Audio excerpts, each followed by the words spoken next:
Good morning बच्चों। Good morning ma'am. Sit down. Thank you ma'am. तो आज हम लोग पढ़ेंगे सामाजिक विज्ञान, ठीक है। सामाजिक विज्ञान में पढ़ेंगे हम लोग पॉलिटिकल साइंस, और पॉलिटिकल साइंस में पढ़ेंगे चैप्टर का नाम है लोकतंत्र, ठीक है। लोकतंत्र यानी कि इसको पहले जानेंगे कि इसको इंग्लिश में क्या कहते हैं, ठीक है। तो इंग्लिश में इसको कहते हैं डेमोक्रेसी, ठीक है। क्या कहते हैं? डेमोक्रेसी, जो कि यूनानी शब्दों से बना है, यानी कि डेमोक्रेसी शब्द जो है यूनान से लिया गया है, ठीक है। कहाँ का शब्द है? यूनान का। तो ये दो जो शब्द है वे कौन कौन से शब्द है? पहला है डेमोस और दूसरा है क्रेशिया, ठीक है। तो डेमोस का अर्थ होता है जनता, ठीक है। डेमोस का क्या अर्थ होता है? जनता। और क्रेशिया का अर्थ होता है शासन। तो दोनों को जब मिलाते हैं तो क्या हो जाता है? जनता का शासन। तो इस प्रकार लोकतंत्र का अर्थ हो गया जनता का शासन, ठीक है। समझ में आ गया? जी मैम। हम लोग जानेंगे कि लोकतंत्र की परिभाषा क्या होती है। तो लोकतंत्र की परिभाषा है, लोकतंत्र जनता का जनता द्वारा और जनता के लिए शासन है, ठीक है। क्या है लोकतंत्र? जनता का जनता द्वारा और जनता के लिए शासन। और ये परिभाषा जो दिया है वो किसने दिया है? अब्राहम लिंकन ने, ठीक है। अब्राहम लिंकन के द्वारा ये परिभाषा दिया गया है, जो कि बहुत ही फेमस परिभाषा है, ठीक है। और अब्राहम लिंकन कौन थे? अब्राहम लिंकन अमेरिका के राष्ट्रपति थे। अब हम लोग जानेंगे कि विभिन्न देशों में शासन व्यवस्था के अलग अलग स्वरूप देखने को मिलते हैं, यानी कि तंत्र जो है, शासन जो है, अलग अलग देशों में अलग अलग होते हैं। तो पहला है राजतंत्र। राजतंत्र में क्या कौन प्रधान होता है? यानी कि राजतंत्र जहाँ रहता है वहाँ राजा शासन करते हैं, उसका प्रधान कौन होता है?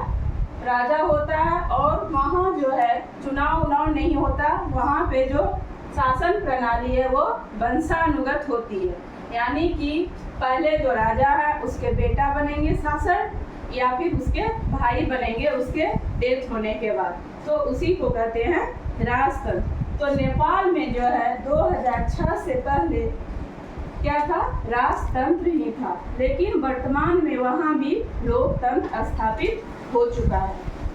उसी प्रकार है सैनिक तंत्र। सैनिक तंत्र में प्रधान कौन होता है? सैनिक होता है।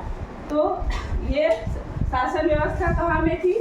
2008 से पहले पाकिस्तान में सैनिक तंत्र ही मौजूद था, लेकिन वर्तमान में वहाँ भी लोकतंत्र स्थापित हो चुका है। अब हम लोग आते हैं लोकतंत्र। लोकतंत्र में प्रधान कौन होता है? जनता, यानी कि निर्णय करने की सर्वोच्च शक्ति जनता में निहित होती है। इस लोकतंत्र को सबसे लोकप्रिय शासन व्यवस्था माना गया है, जो कि भारत में भी विद्यमान है। यानी कि लोकतंत्र, राजतंत्र, सैनिक तंत्र और लोकतंत्र में सबसे लोकप्रिय जो है कौन सी शासन व्यवस्था है? लोकतंत्र है।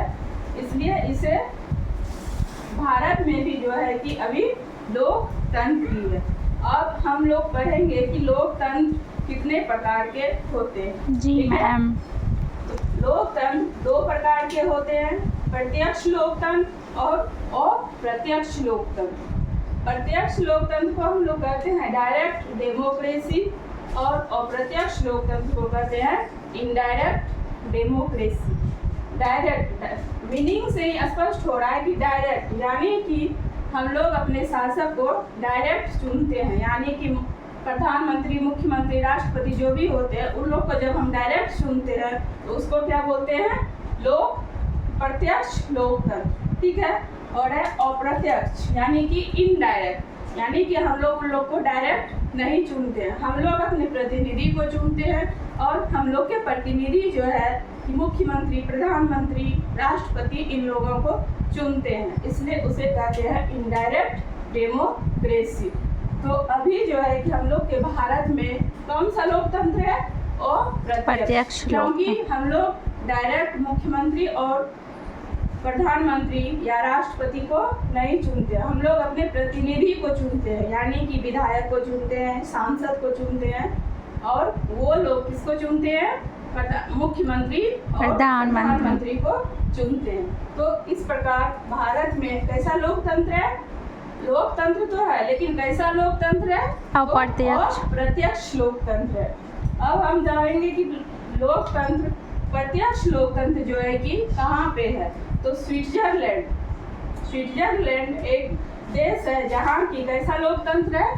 प्रत्यक्ष लोकतंत्र, यानी कि स्विट्जरलैंड को प्रत्यक्ष लोकतंत्र का देश कहा जाता है। वहाँ के जनता डायरेक्ट अपने शासन को चुनती है, इसलिए उसे कहते हैं प्रत्यक्ष लोकतंत्र का देश।